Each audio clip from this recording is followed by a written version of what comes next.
Hello and welcome to this first edition of our new series of AME webinars on drone and IAM implementation.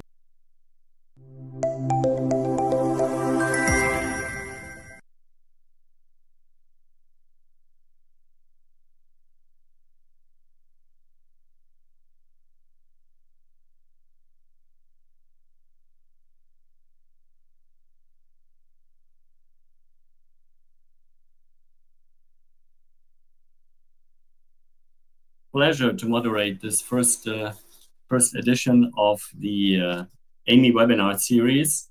And today's edition is called Unlocking Use-Based, Lessons Learned from Use-Based Implementations and Future Outlook.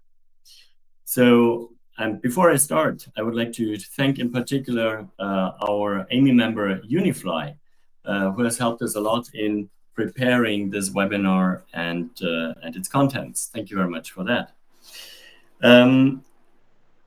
Today we have with us 4 distinguished speakers, which I would like to present to you, and thank you all for joining us here today and being with us for this discussion amongst you and then also with the audience.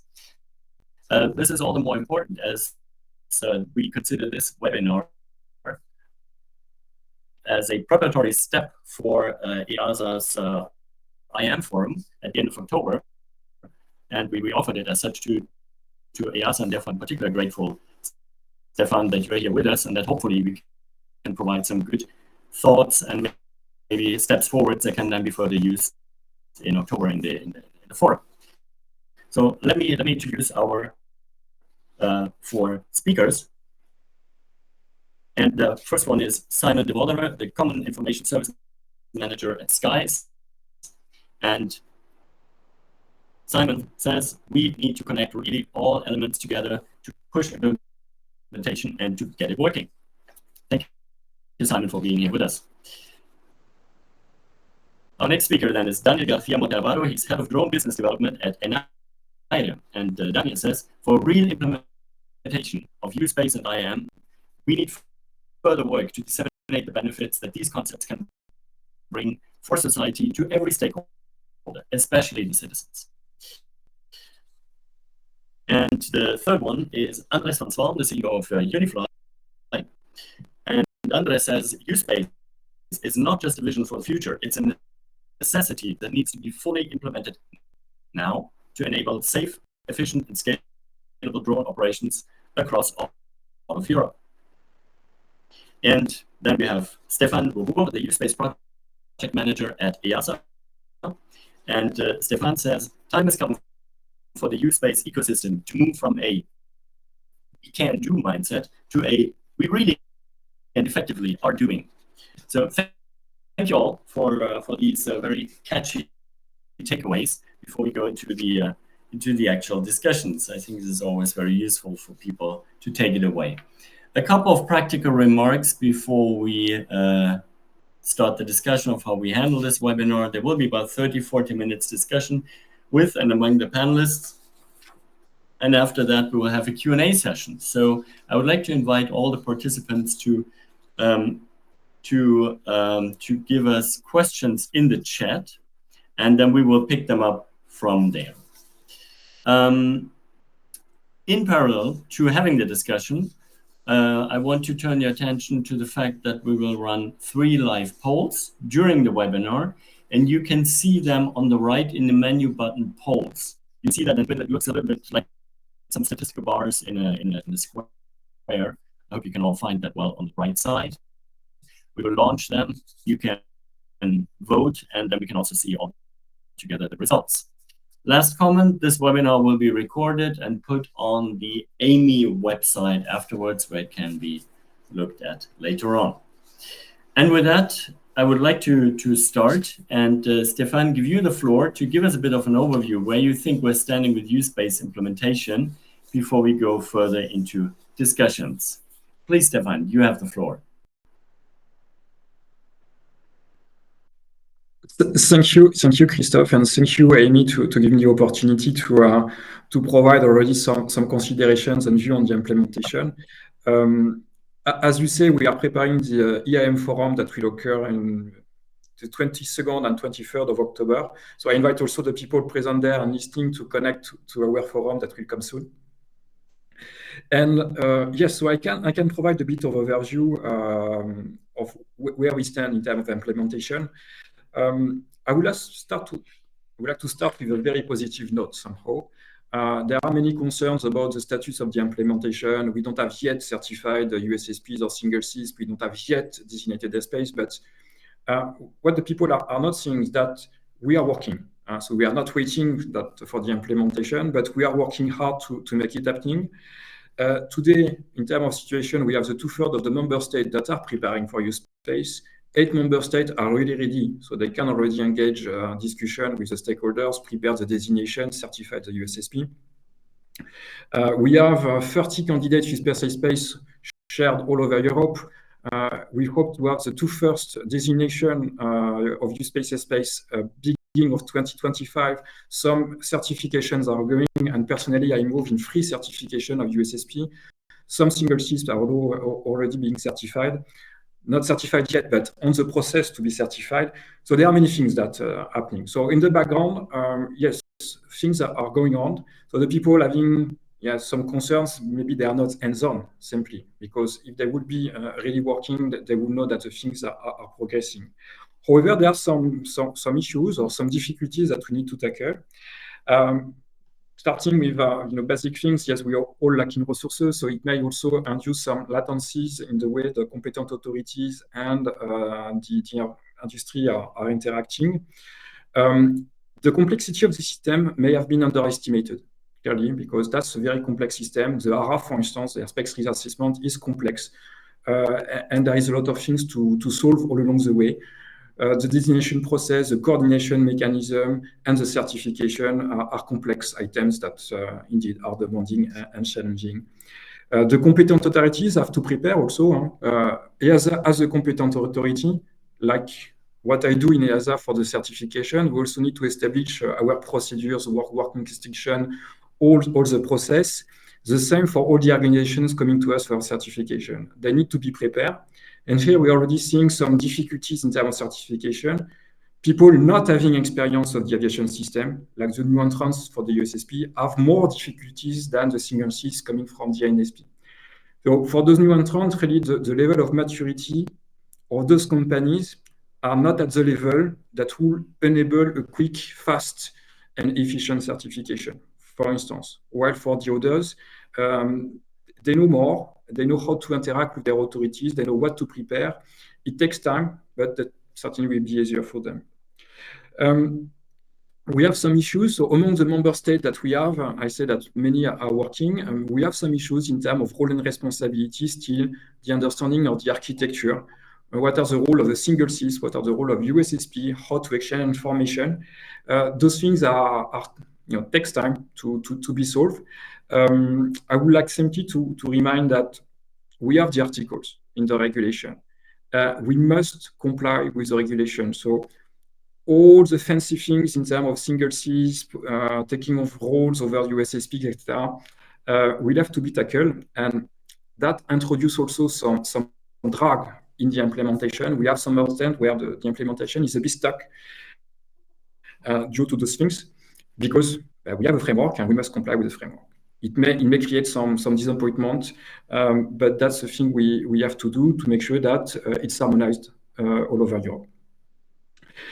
We are also lacking some technical standards, and here among the panelists, I know people are involved in the EuroK working group, because the industry, unfortunately, was not totally ready when the requirements and the application, the regulatory framework became applicable almost 2 years ago now. We are not far from that. And the industry needs to work, I was thinking to say faster, maybe not faster, but in a more efficient way in order to produce the technical standard that we need to update the regulatory framework. That's really something we need to have. And that also delay the implementation, because, for instance, we don't know exactly today how single system will have to communicate. That will go through some discussion and standards plan for next year are really group. So what we do us as EASA in order to accelerate and control the implementation. First, we have harmonization with the member state and the industry. So we are in touch with different member states to support them. We have a task force still running on the certification, try to harmonize the practices for certification and also to help educate the member states that are not at the same level. And we are receiving the support of very well advanced other member states in that discussion. So things are moving. The standardization, so the control of the member state by the IASA will start in November. So we move to each of the member states, controlling that what they are planning to do is compliant with the regulation in terms of role and responsibilities, their procedures, their certification, etc. So again, to make sure that what is done in the country is compliant to the other one, and to ensure harmonization over Europe. And last but not least, there is a lot of expectation of, okay, there are many gaps, certainly things to discuss, to improve in the MCGM. I keep receiving very relevant questions and requests. That's something that will start next year. We plan to launch the rulemaking task end of the first quarter 2025. That's the goal today. It may maybe shift a bit depending on the capacity we have and the things we have to tackle. But that's really something we are targeting. To clarify, to provide clarification, there are some inconsistency, things to improve, but we want also to look a bit more beyond the existing framework. For instance, how to enable operations in-out use space airspace, how to make more effective the flight authorizations, how to integrate the new standards that will be provided soon by EUROCAE in terms of flow of communication between USSPs and single-seat USSPs. All those things need to be clarified, and I really want to do that next year. And also, if we can, there is a big question mark. We know that the system is complex. We need to discuss how to simplify, meaning simplification is not shortcut. But for instance, for the ARA, it's a very complex exercise. Try to find if we can have predefined scenarios, predefined use space, safe space, control area, not control area, urban environment, not urban environment, in order to create a kind of incentive to the member states, or at least to clear a bit the reluctance they may have to engage more, in order to provide them the tool to be more efficient, more effective, and to help the industry to support the implementation of use space, safe space. Voilà. So I close here. I'm really also looking for the other panelists to see what they are looking at. Yeah. Thank you, Stefan. Very much appreciated. I do notice, and I apologize, that the connection was not ideal the whole time. So you will see me turning off my camera most of the time, just to give us a bit of bandwidth. If the speakers can leave it on, it's probably best. And again, apologies if that happens. I keep it short, and I would, Simon, go to you with the first question. Simon, you're on mute. Can you hear me? Let me just unmute just to make sure we hear you. Okay, Simon, do you hear me for the question I wanted to give it you? I can hear. Yeah. Yes. All right, Simon. I wanted to ask you, and then all the others, please feel in to come in as well. How have the roles and the responsibilities within use space evolved over time? Well, at this moment, I would not really dare to speak about evolving roles within use space as such. I think when you talk about evolving roles, you actually are more discussing the stage before having use space, let's say geozone management, and now going into use space. And into that domain, yes, there are a lot of changes. You have new entities being created with their specific role, but as such, within the framework of use space as such, I would not dare to speak about evolving roles at this moment. I think we should first aim on implementing as close as possible to what is defined in accordance to AMC and GM and into the regulation, and then learn as we go, because this is a very new material. This is all very new to everyone at the end. We're all active within the drone industry for quite some time, but having use space operational will be new to everyone, to be honest. So let's first discover together what works, what doesn't work, and then support maybe even EASA as much as possible in redefining and refining elements. And let's discover together how we can maybe evolve together with the different roles we all picking up at this moment. I think it's more of this kind of approach that I'd like to have. I don't know if that answers your question. Yes or no, Christophe? I hope so. Absolutely. Thank you for. I mean, any other comments about the current state of use spaces in addition to what Simon said from the others?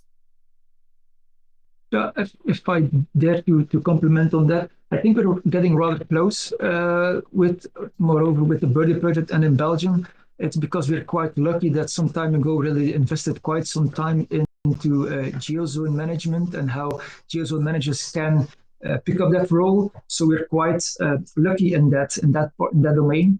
So the step from a well-defined geozone management kind of approach to having new space operational, the step is a little bit smaller. I would not say small, but a little bit smaller than in other circumstances. So I think we're getting very close to having our first use space airspace finally designated and published quite soon in Belgium. So that's good.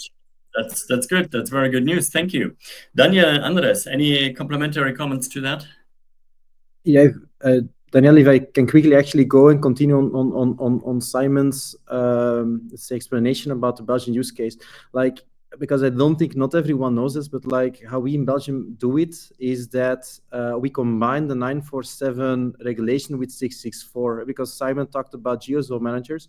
Now, if you know the 947 regulation, they specify that the CEA, the regulator, the member state can define their own geozone with their own restrictions.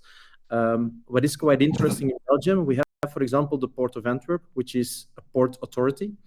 And the role of the port authority is not flight safety. The role authority is security. If drones are flying over petrochemical plants, petrochemical industry, then they need to have the role to make sure, let's say, which drones are flying over there, because they might impose a security risk. Next to that, of course, there are some other reasons in 947 why you actually can define geographical zones, such as environmental and so on. But like Port of Antwerp, what is quite unique in the Belgian use case, where we combine 947 with 664, where the Port Authority on the one end play a role as a geozone manager. So what they actually do is they provide access to that airspace for a security reason. So access, they don't care about safety, flight safety, while 664 is there to enable flight safety, to make sure that more drones can fly autonomously over there. So like this, we combine in Belgium two regulations and make sure that all actors are involved. So it's like what Simon said. Let's say we actually evolved the roles of responsibility. Skies has an explicit role in 664, the same as, for example, Skydrone as USSP. And the Port Authority, they don't have a 664 role. Their role is there actually in 947 as Port Authority with the mandate of actually guaranteeing security. I see, Andres. Thank you. Daniel, may I come with the next question to you, but feel free also to add on Simon, because I would be interested in hearing from you a bit what kind of challenges have been encountered during the certification of USSPs and CISPs, and how these certifications might impact future scalability of use space. Please, Daniel.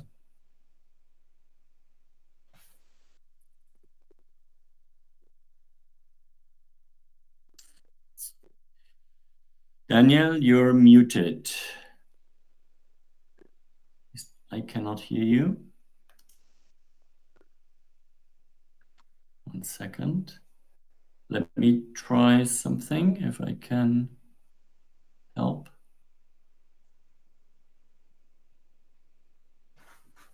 Try again. Daniel? I don't hear you. I don't know about the others, but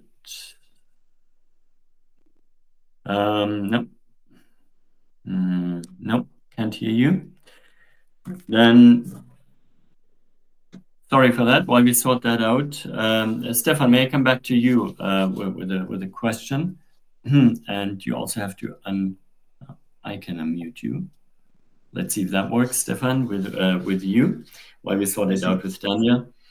Stefan, what do you think are the most significant lessons learned from the early implementation of use space across different European regions?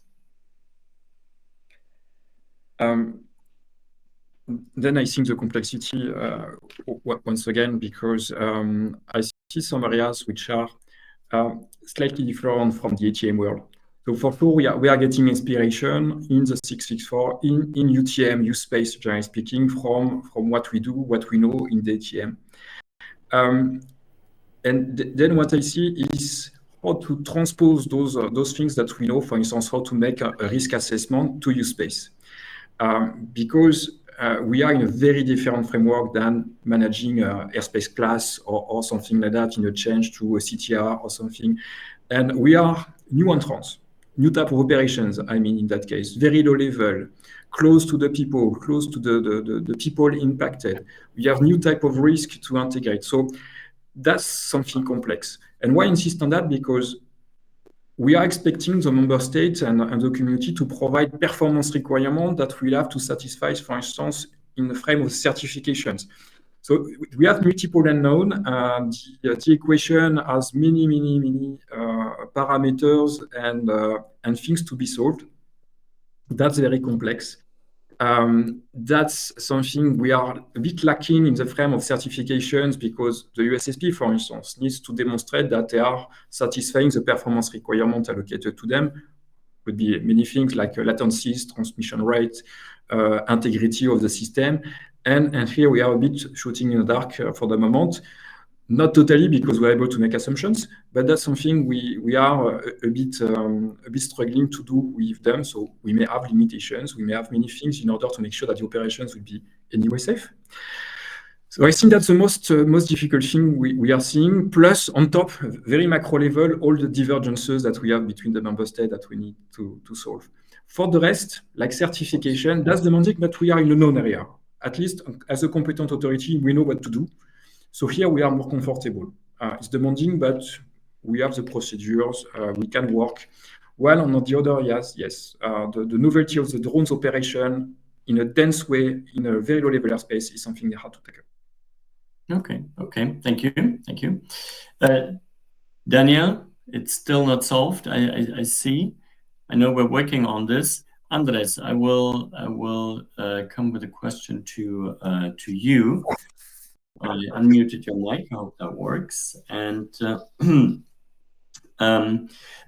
Andres, if you want to say, maybe give a couple of comments on what has been said so far, but also looking ahead, what's most important from your view to unlock use space? Maybe, Christophe, maybe you can quickly go to Daniel, and he can actually continue on the previous question. Yes, absolutely. Yeah, that's the perks of being live. Very happy to, Daniel. So absolutely. So on the challenges of certification of USSPs and SISPs. Can you hear me now? Happy to have your views. Yes, absolutely. Okay. So please go ahead, Daniel. Okay. Sorry, I don't know what happened.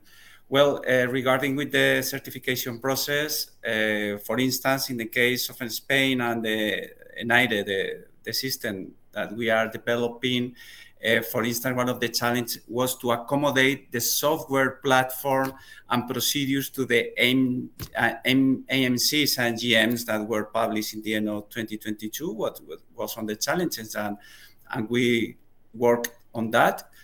And for instance, also, we are in conversation with EASA and with AESA, our national authority supervisor for the safety assessment and the software design process. For instance, that is not the same as the 373, the deviation world, but in some way it has to be similar, especially with the interaction with the ATM system, because we are not going to interact inside digitally with the ATM system, but yes, in the procedural process. For instance, another challenge, the business case. The business case, as maybe you know, if you know the regulation, you have to provide a business plan, and well, it's something that it's always in debate, right? How to begin with the business if there is no business, no? So well, in AME, we have designed a business case for the USSP part and separated for the CISP also. And other challenges, for instance, is the timeline of the certification of the CISP or USSP at the same time with the airspace risk assessment in the first use space volumes to be, to be at the same time, more or less. No, it has to be a very important national coordination in the certification process and the US space volume design. And about the scalability, as I presented in Lithuania, in Vilnius, our idea is to start with something, I wouldn't say simple, but I would say easy, not very complicated, because it's very complicated. It will take years to deploy the whole spectrum and the whole stakeholders. So the idea is to start with demonstrations, and then with the first US space volumes, and in the easiest way, and then from that to escalate it to a more complex environment. I see. That makes a lot of sense. Thank you for that. Going over to you, Andres. So just quickly repeat. So please feel free to comment. But looking forward, what do you think are our most important steps that we need to really unlock U-Space? Yeah, maybe can I actually go back, Christophe, maybe to Daniel's comment, let's say, and to continue maybe on the challenges first, if okay for you, and then we can, because I think like what is quite interesting, because I agree with it's quite funny if you see, let's say, the challenges in Birdie, let's say, we're very well involved together with Skies. We see actually the same challenges. I think the business model, and I think Simon, you as a sister can also actually tell a lot about this. I think it's a challenge, like another one which we see, which is quite interesting, like the swim interface. So we need to actually define swim interfaces, but you need to integrate between two systems, between the SIS and the USSP, like who defines these interfaces together. So it's like, okay, good, let's say on our side, we actually try to cooperate together to actually get it done. And I think this is key. Actually, if you want to have a successful use-based implementation, it requires collaboration of all stakeholders. And that's one of, let's say, this is one of the challenges which we actually encountered up to now. There, like also what you said, Stefan, I think there are some things which are unclear, but I think what is important, we have at least regulation. Let's continue with it, and let's. That's the only way. I think we should be happy that we have a regulation. I think drone operators, they are looking forward to the first use spaces, because this will enable BVLOS autonomous operations where everyone is actually looking at. So yeah, just want to actually come back to Danielle's challenge, because I fully agree. It's exactly the same. And yeah, Simon, I think you can maybe tell a bit from your side, the SIS ones, but. Yes, so Andres, you're fully right. Yes. So to give you an idea, we submitted quite some time ago already documentation to our authority. But it's not easy. It's for never. As I said before, for everyone involved, this is completely new. So for them as well, it's a discovery, a way of discovering how is this business plan linked to the CIS application? How is it really linked to the activities? Is it really covering what it needs to cover? Isn't it covering too much? So it's really a very delicate balance we need to find all together at the end. And I think we finally have reached a common ground here in Belgium, let's say, where we are finally getting to a final stage for that certification. So, but I can only just, one of the things that Christophe asked for is looking ahead, what will be the most important steps. I think one of the first elements is that market part. We have to make sure that whenever we implement use space, it is in an environment where the market is really demanding for it, because only when there is a market, you can have an added value with a certified CISP, USSP, and a published use space. So those four elements are really need to be there combined. It's not at one spot you have a market and in another environment you have their use space. No, it really all needs to come together. And that's the complexity, as Daniel said as well. It requires a lot of coordination from all different partners, CIS, USSP, ANSCs as well, because if one day you start implementing use space in a CTR, you have to make sure that the ANSP providing services is ready to start providing dynamic airspace reconfiguration as well. So those are all components that all need to come together, and that makes it quite difficult. But still, maybe to align again with Daniel, let's start where there is market and where we see there are not quick wins, but where we can implement and learn and then go to the more complex environment in a later stage. I think that's a really good approach, to be honest. Can I maybe also go ahead, Andres. Yeah, and maybe also coming back to the business case and also to what you said, Stefan, I think, yeah, you know, what I said last time concerning the business case, especially concerning outside use space, is like one of the challenges for a USSP. A USSP alone cannot build an entire business case on, for example, one use space airspace. What is quite interesting, if you now see outside use space, we know, for example, that drone operators, they need to create SORAs, and okay, we have standard scenarios and so on, but nevertheless, for BVLOS drone operators and operations, there are SORA needs. So we need to actually mitigate the air risk. It's still a challenge outside use space as well. And I think this is, let's say, one of the things I've been talking with quite some few people on this. I think their USSPs can really play a potential valuable role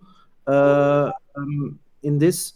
Because currently, if you see how they mitigate the air risk, just saying they use systems like Flight Radar 24, which is not, as you know, let's say it's not meant to do to actually mitigate the air risk. But these systems are being used. Like knowing that we have potential certified USSPs by the regulators, with the regulator trust, which can play a valuable role, they can really potential offer use space light services outside use space as well, which would, again, at that time also create or help USSPs for the business, for the business cases, for the business plans for themselves.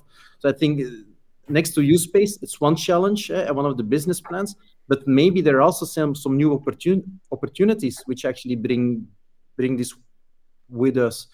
And I think this is really something which I would like to explore, and also for EASA to explore. But maybe Stefan, you maybe have some input on this, or maybe you don't agree with me at all.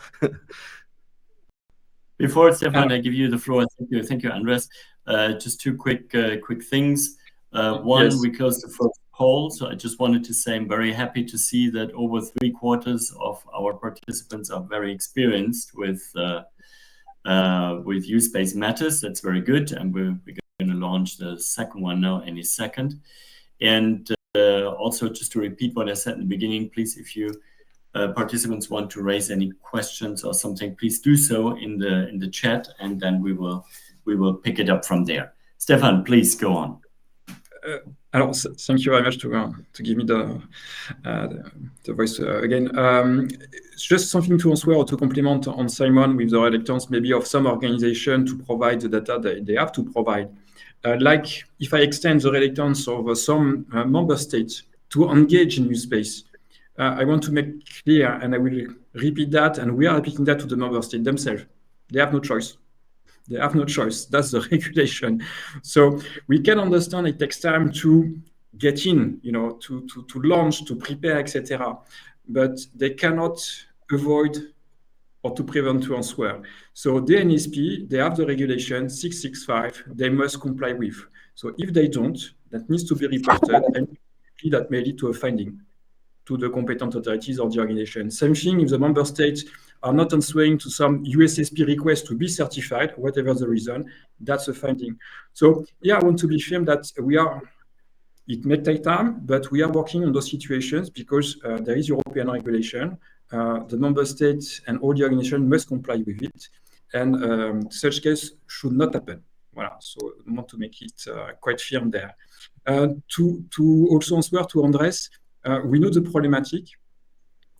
We would like to explore more, but please also consider all the things we already have to do for use space first.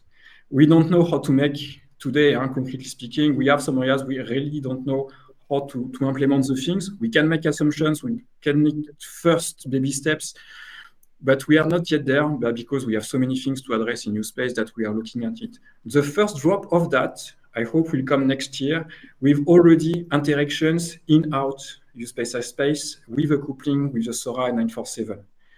Starting from there. And I think that from there, if we are able already to make that thing happen, we can extend then with services outside use space airspace with a very, very stringent constraint, because the biggest matter, as we see as EASA, is the detection of the manned aircraft in uncontrolled airspace. And here, but what are the means to increase the detection? We don't know. It's very hard to mandate e-conspicuity for all man aircraft everywhere in Europe. So that's certainly the biggest limitation that we have to tackle. We can do things, but here we have to discuss with the member state, the competent authorities, to see how we can increase that level of detection. So before to get there are many technical constraints that we have to address and make our framework first mature and workable. Yeah. And maybe to complement on that, Stefan, because I think it was very interesting what you said, and that's maybe my personal point of view, but it's quite normal that this first implementation is quite hard. It's rather complex, and I hope that's my hope for the future, that future implementations will go smoother and smoother and smoother. So maybe at one day we do not have any difficulties implementing use space or enlarging use space or deciding, okay, we have an extension of a business need, let's enlarge use space. So today, yes, we encounter quite some challenges, and it can be interesting for USSP to provide use space service outside of use space. But maybe as implementation of use space becomes easier with an airspace risk assessment and so on, that creating more or larger volumes of use space will help your business plan or your business case as well, and it will become easier over time, to my mind. But of course, it's never easy being the first, Andres, I think. So that's why we are having quite some challenges to handle right now and to make this first implementation work. But that's my positive feeling about the future, that it will become easier over time. Let's discover all the difficulties now. Let's take our time, do it correct, and once we have our modus operandi ready, then maybe we can go fast in the future and make it easier to implement and make it as well less resource consuming, because at the end, consumption of resources will make it more expensive for a USSP. So that way we will make it easier, economically more viable, and so on. So as we roll out this concept of use space, it will become easier over time, to my mind. That's what I really hope for the future as well. Okay, may I bring in at this point a question from the audience? And here's one that's directed to Daniel from Jose Sanchez Fayos. Daniel, where do we stand in terms of the Spanish National Action Plan 22-25 for use-based deployment? Is Spain on track with the objectives set out in that plan? Please, Daniel. Yes. We are working in all these different objectives and initiatives. In this month, I suppose, or I don't know, it will be November, it will be published a version 2 of the National Action Plan with the updates of the different objectives and the lines of action, the different line of actions.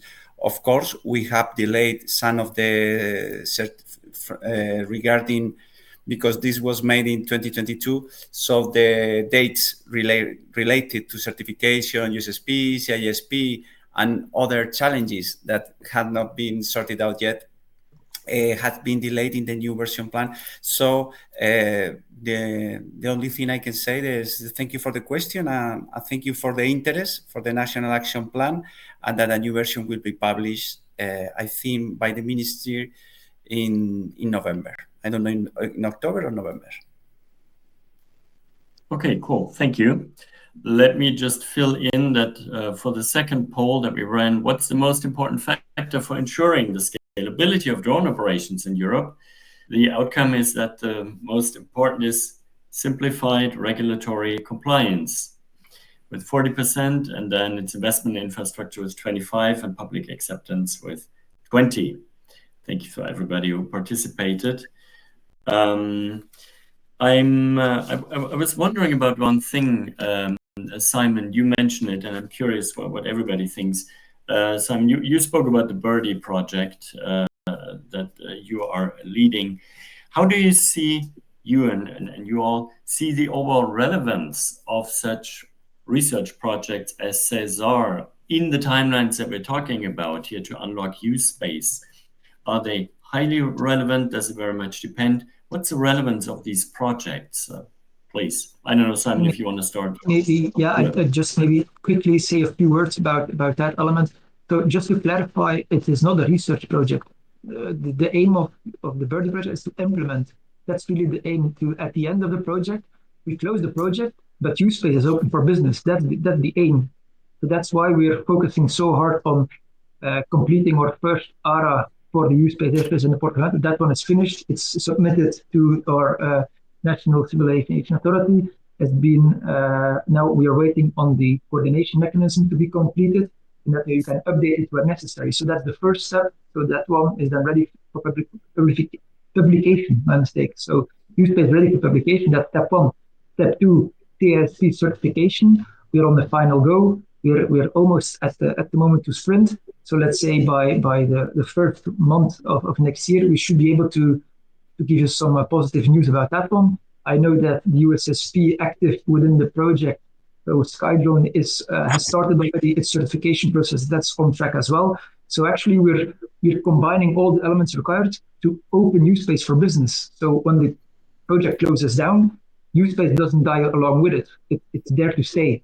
So that's the difference between a research and development and an implementation project. So maybe that's important to understand where the complexity is. We don't organize it just for a demo. We organize it there to stay.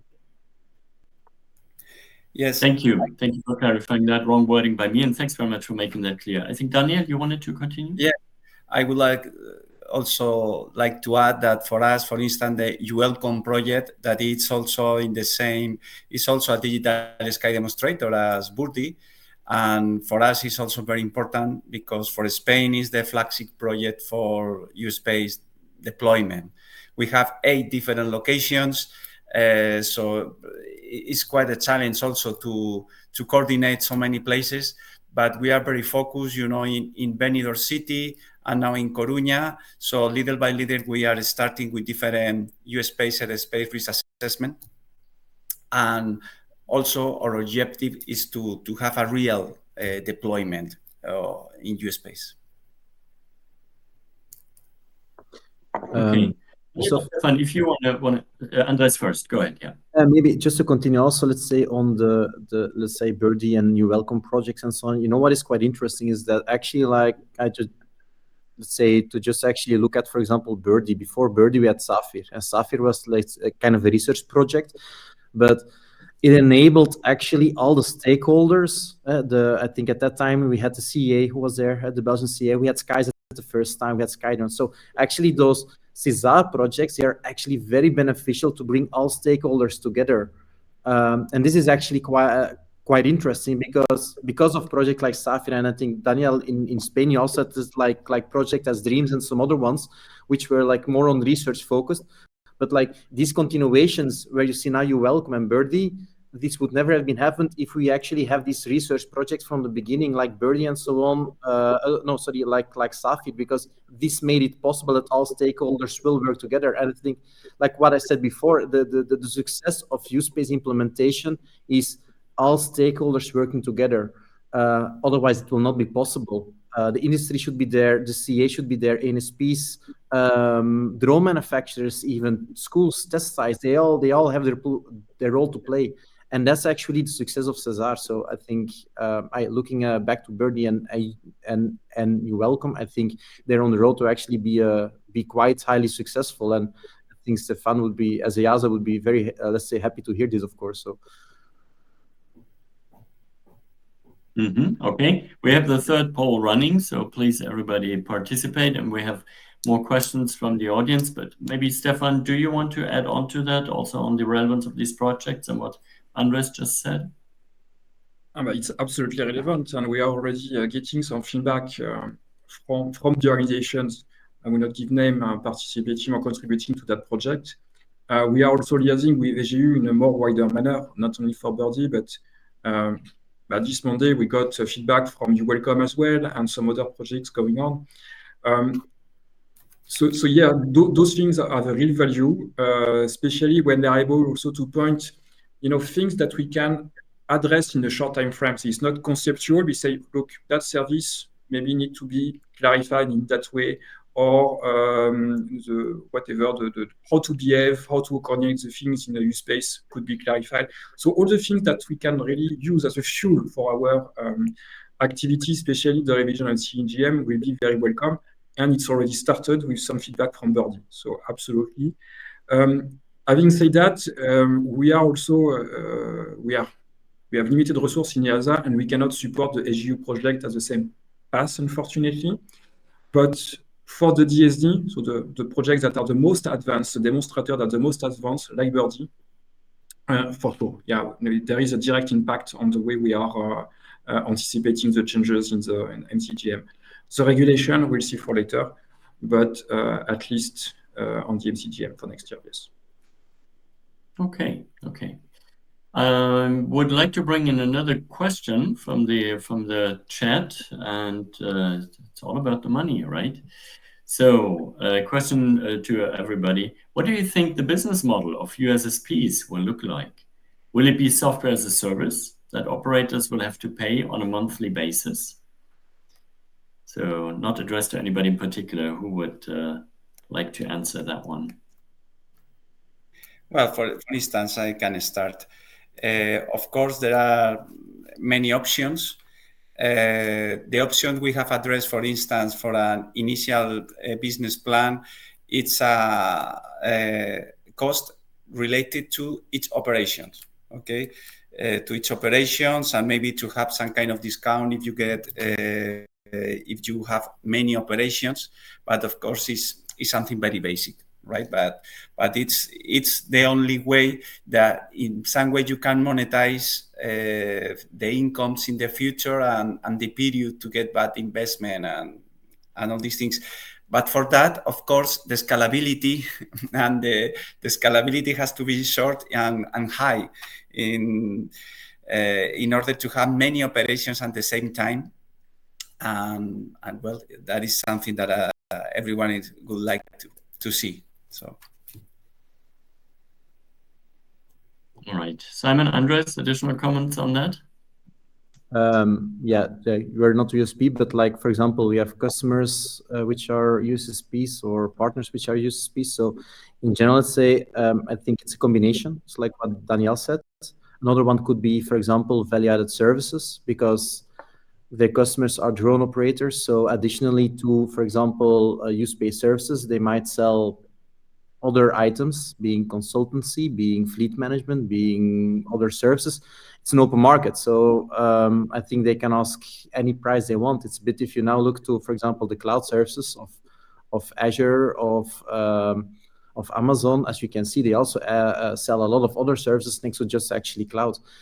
So it will evolve more or less the same. And I think it will also be, let's say, there will be some USSPs who will offer services, let's say, over entire Europe, some other ones only in a country, some other ones only for a region. I think we all know, let's say, there are even USSPs who are large drone operators who will become USSP for themselves. So I think the business model itself is quite broad, but I think depends, let's say, on how they actually see their business grow. I think just providing USSP alone next to alone without doing something else, I think this will be quite difficult. I do believe, let's say, they will need to actually do something else next to it. But okay, let's see what the future will bring. So. Okay, all right. Our third poll is closed as well, so let's just look into that. What's the most significant benefit of use-based for the drone industry? And that's been a close race between increased commercial opportunities and safer integration into airspace. Yeah, well, I guess they're equally important, because without one or the other, nothing's going to happen in the longer run. So I think that reflects that. Thanks, everybody, for participation in those polls. It's 57. Frankly, personally, I could go on another hour listening to you and throwing some questions in, but we said this is 1 hour and everybody has other things to do as well. I would like to give Stefan a little bit the opportunity to summarize a little bit at the end. I will not do so without throwing maybe a last comment or an observation at you, Stefan, that you may or may not want to comment on. We talk a lot about use space and the problematics to implement. And I'm thinking a bit in the Cesar context, where we have another big stakeholder, which is Eurocontrol. If I listen to Eurocontrol, often use space is perceived or presented as a temporary step of full integration of drones into aviation at large. And I was wondering if you concur with that view, if that does it justice. And please feel free to summarize a little bit what you've heard today in terms also maybe of the IAM forum in October. And then I will close after you. Here you go, Stefan. Yes, that's something which is really anticipated by Eurocontrol. As I said today, the use space we have today, even if you look on the curious XUAM and what is presented by Eurocontrol, we are already at a preliminary stage. So we need to grow and to have advanced services in use space. By the way, I want also to mention the role of the European Commission, which is also already pushing for more integrations between manned and unmanned aircraft. So that's the trend, to go for higher level of integration between unmanned to manned. Potentially, yes, people have some visions to have, for instance, digital flight rules, concept like that, where the UTM service might be provided to the manned aircraft. So here it's very premature. We have some projects, we have discussion with Eurocontrol on that topic. You can also look on the ATM master plan. Sorry to be a bit technical here, but the strategy is also established over years through the job done by Eurocontrol, so through the ATM master plan that EASA is contributing to. So those things may come. Please understand, in my position today, I try to already make the things happening for use space in 2025, 2026, to make it fast and safe in order to enable the operations, because I don't believe that the community will wait that long before to ensure the viability of their organization, and they need to start to make revenues.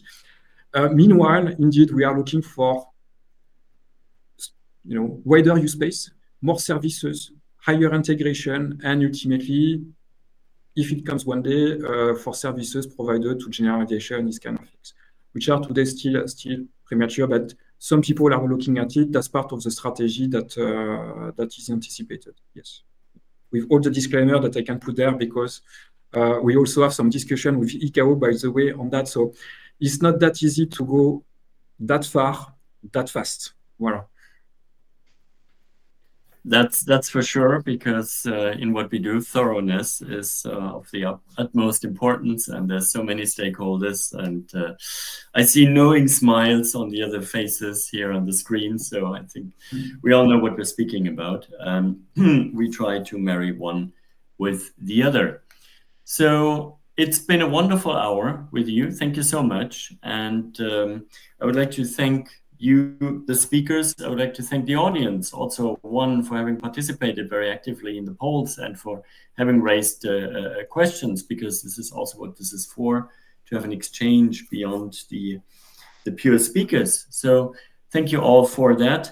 So this was the first edition of our AME webinars series. This will continue. There's no fixed timetable, but we will announce next webinars on subsequent topics on our LinkedIn account of AME. Please make sure you follow that, so that you don't miss the announcement of a next webinar.